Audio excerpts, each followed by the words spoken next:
Hey guys, Bob here from Raw Strength and Muscle, and today we're going to talk about something that I discuss quite a bit, but I have never heard anybody else even touch upon, and that is how strong is too strong, okay? Because generally, people are trying to get as big as possible, as lean as possible, as strong as possible, but there's always a point of diminishing returns that nobody ever talks about. So I'm going to go ahead and give you an example in terms of leanness, okay? You reach a point where you really have to starve yourself down, okay? You really have to starve yourself down to completely under your maintenance calories. You need to increase your, cardio to an incredible amount. And your life revolves around getting leaner and staying that lean. Okay. And this is terrible. I mean, I've seen a lot of guys who are these younger kids, these aesthetic, gym shark guys saying yeah, you get so lean and shredded and chicks dig you, but your dick doesn't work. So what good is it, if you're being that lean, you get shredded and you look really muscular because you can see all the muscles, but you're so lean that you're losing strength, that you can't build muscle, okay? So I'm really for what I call 10% body fat. Basically, you got to have abs, okay? You've got to have separation in your muscles, and you've got to be as lean as you could be without suffering any problems with your hormones, mood, cognitive ability. I mean, you're not in a bad mood all day. You're not constantly starving. Your dick still works. You can still go to the gym and get a good workout. You can still think straight. You're not tired all the time. You're not cold all the time, okay? Just get basically as lean as you could up to a certain point. Now, right now, for instance, for me, I'm going to try to get down to 185 pounds, which means this is me this morning.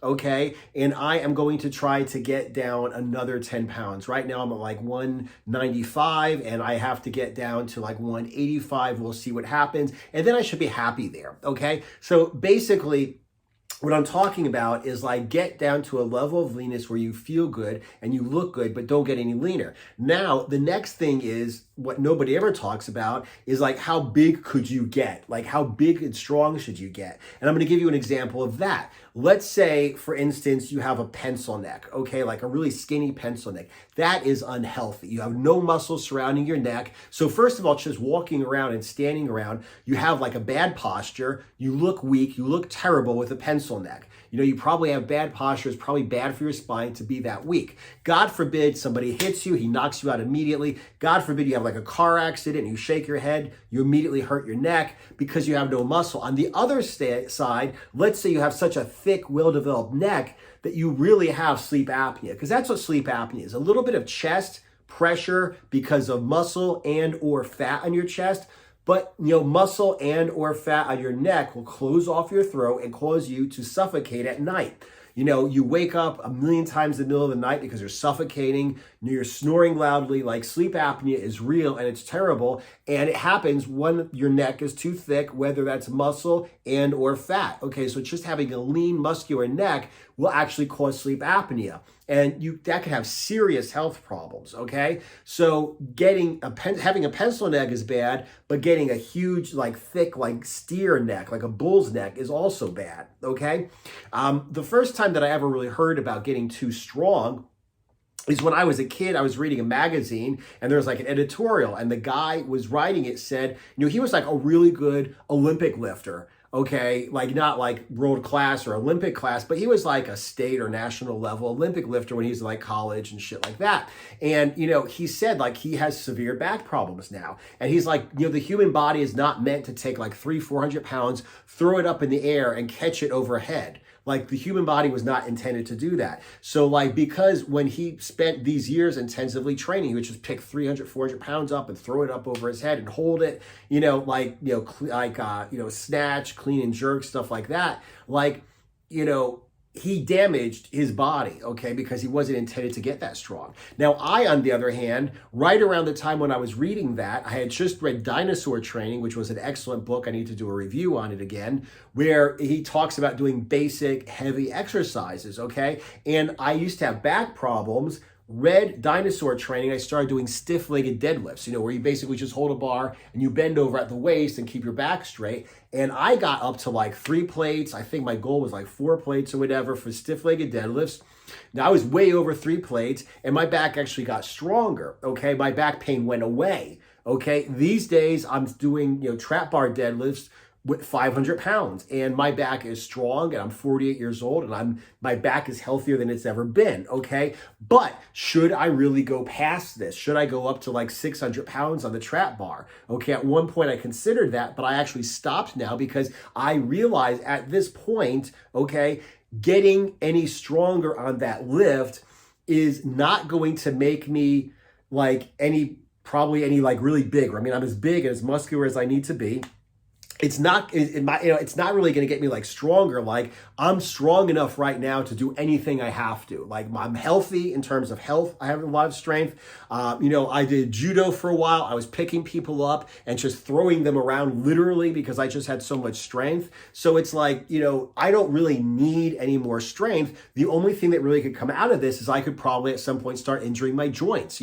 Was the human body really meant to be lifting more than 500 pounds? I don't think it was. Okay.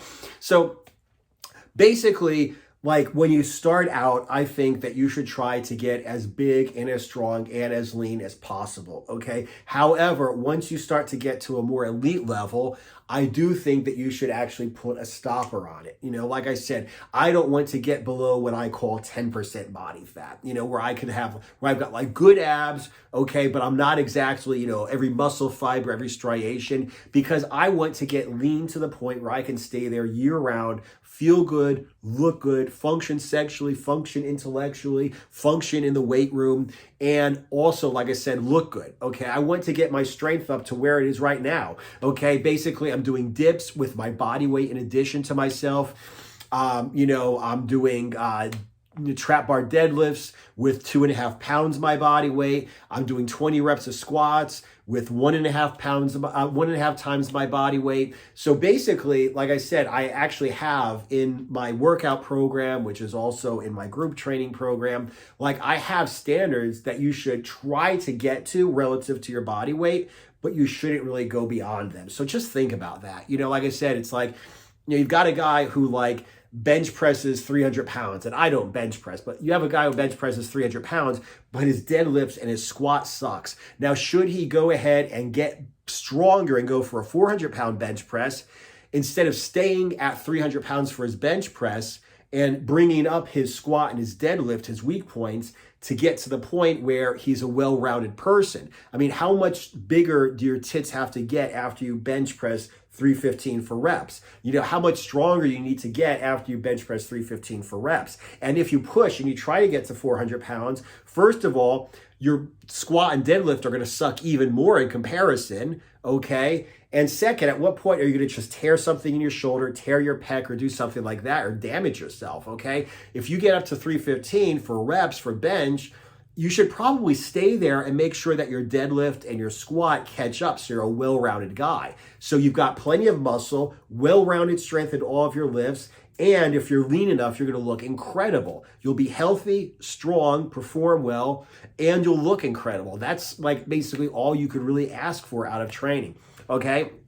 So anyway, like I said, most people watching this, train as hard as you can, get as lean as you can, get as big as you can, get as strong as you can. But like I said, once you start to reach the intermediate and especially the elite level on at least certain lifts, once your body weight gets up to a certain point in terms of muscle mass, when your leanness gets down to a certain body fat percentage in terms of leanness, think of it as like, maybe I should stay this lean and build more muscle, okay? Maybe at my situation right now, maybe I have enough muscle and I should concentrate on getting leaner, okay? If one lift is extremely strong, maybe you should concentrate on staying there and perfecting that lift with that strength, but work on the other lifts that you have that are weak, okay?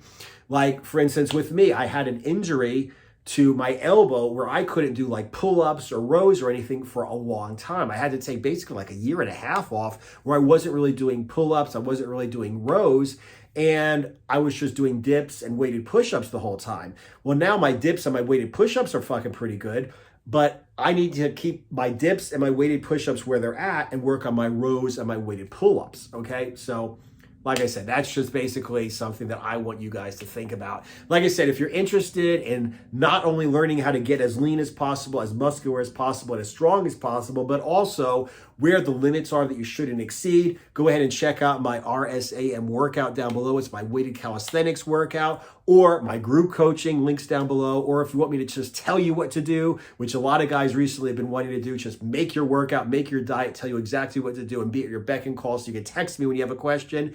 Go ahead and check out my one-on-one training. All the links are down below. Thank you guys for watching the video. Appreciate it, and I will see you in the next video.